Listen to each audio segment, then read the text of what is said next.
apakah jenis senaman ringkas yang boleh menguatkan lutut dalam masa 30 hari. Okey, yang pertama sekali kita kena kuatkan quadricep kita. Maknanya kita kena kuatkan otot yang bercantum pada lutut kita ni. Maknanya paha kita lah.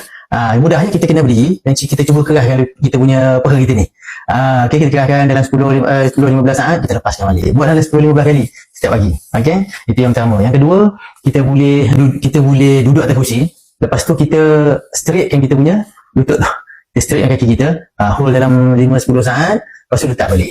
Lepas tu buat lagi 10-15 saat, lepas tu letak balik. Boleh buat dan boleh lah ulang sehingga 10-15 kali ke setiap pagi macam tu, cukup lah. Okay. Lepas tu lagi satu yang kita boleh buat ialah kita duduk atas lantai.